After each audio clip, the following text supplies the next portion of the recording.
Quelles sont tes racines et tes fondations? Mes racines, ça va partir de ma famille, notamment, bon, il y a eu mes grands-parents et mes parents, notamment de mon papa qui est arrivé à Metz en 59. Et mon papa, bon, ça a été en gros mon principal modèle pour avancer dans la vie. Une personne qui était très connue à Metz, très respectée aussi, qui a très bien su s'intégrer.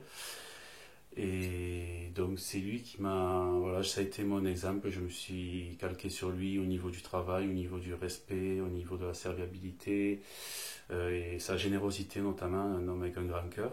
Donc voilà, après j'ai eu ma maman aussi et c'est donc nos parents avec mes frères et sœurs qui nous ont donné une éducation comme il se doit, avec le respect des gens. Voilà, mes racines sont vraiment là, quoi, et c'est là où je vais puiser mes ressources après.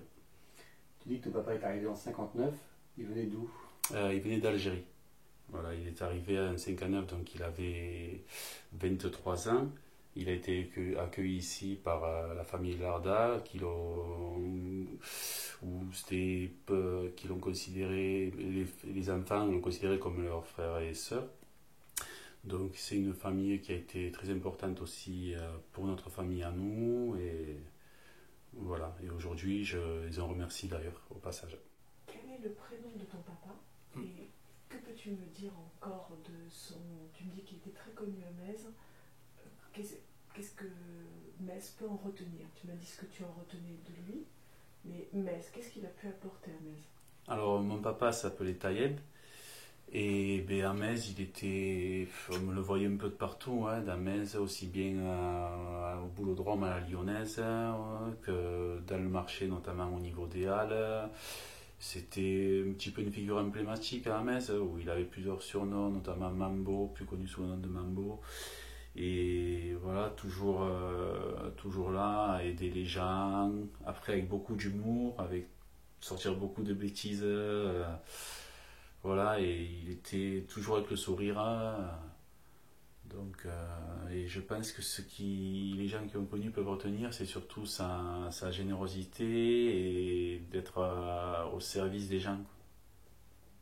Donc, tu as parlé aussi de tes grands-parents. Oui, alors mes grands-parents, malheureusement, j'ai pas eu la chance de connaître les parents de mon père.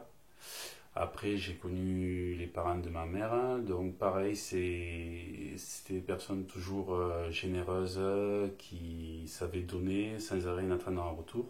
Et ça, pareil, c'est quelque chose de très important. D'ailleurs, une chanson de Florent Pagny qui le précise, ça, savoir donner sans rien attendre en retour. Et aujourd'hui, je trouve que ça existe beaucoup moins. Souvent, quand on donne quelque chose, on attend quelque chose en retour. Et c'est pas le but, quoi, à mes yeux. On va revenir un petit peu sur tes parents. Qu'est-ce qu'ils faisaient comme métier, comme profession? Alors mon papa a eu diverses professions. Il a travaillé à la vigne, il a travaillé en tant que terrassier, notamment c'est là où il a fait son plus grand parcours. Ma maman, elle était mère au foyer. Bon, on était 6 frères et sœurs, donc c'est déjà du travail. Voilà, et donc, voilà, mais c'est vraiment sur le travail, c'est vraiment de mon papa où je tire tout ça, quoi. Au-delà du travail, qu'est-ce que tu as appris de tes parents? Mes parents, j'ai appris savoir vivre, voilà, être à l'écoute de son entourage, savoir toujours partager. Ça, c'est une chose très importante aussi. Ne pas penser qu'à soi et savoir tendre la main aux autres, voilà, surtout aux personnes dans le besoin, car un jour ça nous arrive et ça arrive à tout le monde en général.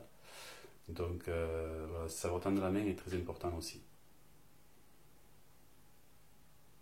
Et toi, quel enfant tu étais? Alors moi j'étais un enfant, j'ai eu des amis avec qui, par le biais du football, un sport que j'ai pratiqué dès l'âge de 6 ans. Donc on s'est créé une petite bande de copains qui aujourd'hui encore on est toujours en contact avec nos enfants dès qu'on fait des repas, des sorties, on part en vacances ensemble.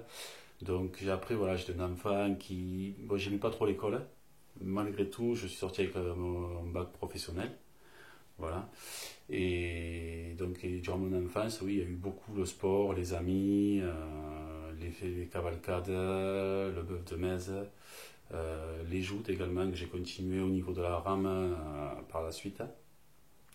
Voilà. Après, j'essaie d'être un enfant qui n'amène pas de problème à ses parents, voilà, qui n'est pas les gendarmes qui viennent taper à la maison. Voilà. Quand tu étais enfant, quels étaient tes rêves? Alors, comme la majorité des garçons, je vais dire footballeur professionnel. Alors, bon, on a un rêve, hein, j'aurais peut-être pas pu terminer professionnel, mais j'aurais pu peut-être essayer. J'ai eu des opportunités d'aller jouer dans certains clubs et j'ai privilégié les copains, ma ville. Voilà. Donc, je dirais pas que je le regrette aujourd'hui parce que à côté de ça, j'ai vécu de super moments pendant mon enfance. Voilà. Mais c'était mon rêve principal. Alors explique-nous. C'est-à-dire que tu as eu des propositions pour partir faire des études de football ailleurs peut-être? Dans des clubs de football aux alentours déjà d'un certain niveau et qui auraient pu peut-être être un tremplin, mais ça on ne le saura jamais. Mais voilà, et j'ai toujours refusé pour pouvoir rester jouer avec mes copains au niveau du stade mésois. Ou après, par contre, je suis parti au niveau du football club mésois pour ensuite terminer à la fusion des deux clubs qui était très importante pour la ville. Quel est ton positionnement dans ta fratrie? Alors au niveau de ma famille, je suis le troisième enfant, j'ai eu 2 sœurs aînées au-dessus de moi. Ensuite j'ai eu un petit frère derrière qui malheureusement est décédé très jeune. Et ensuite j'ai eu une autre sœur et un autre frère. Donc voilà, j'étais au milieu, donc j'ai pu tout voir. J'étais quand même bien placé au final. Puis j'avais mes grandes sœurs qui étaient là pour prendre soin de moi. Et ensuite, j'étais moi là pour prendre soin de mon petit frère, ma petite sœur derrière. Est-ce que tu peux juste donner leurs prénoms? Alors, il y a Leïla, Johara, Nerimen, Selim et Hichem qui nous a quittés. Et donc, le rapport avec tous tes frères et sœurs, comment ça s'est passé? Comment ça se passe toujours? Ça se passe toujours bien. Aujourd'hui, par contre, avec la vie d'aujourd'hui, on a moins de temps et tout, mais on tâche toujours d'être là disponible pour eux dès qu'il y a besoin, dès qu'il y en a un qui a un problème, toute la famille est là, on est assez soudés sur ça. Donc voilà, le contact est toujours là, même s'il n'est pas réel, il est par le biais des réseaux et tout ceci. C'est vrai que chacun dans la famille, on accorde beaucoup d'importance à ça, à la famille, même si chacun prend des parcours différents, même s'il y a des hauts et des bas, il y a voilà, famille nombreuse, ça inclut pas que de bons moments parfois. Mais au final, tout retombe toujours à zéro et on repart sur de bonnes bases. Est-ce que tu peux nous raconter un souvenir particulier de ton enfance qui t'aurait marqué? Un souvenir particulier, je vais dire oui, ça va être bien sûr la perte de mon frère. Il avait 2 ans quand ça s'est produit, j'en avais 5 et je l'ai vu devant moi. Donc c'est quelque chose qui marque énormément et qui s'efface jamais, quoi. Voilà. Qu'est-ce qui lui est arrivé?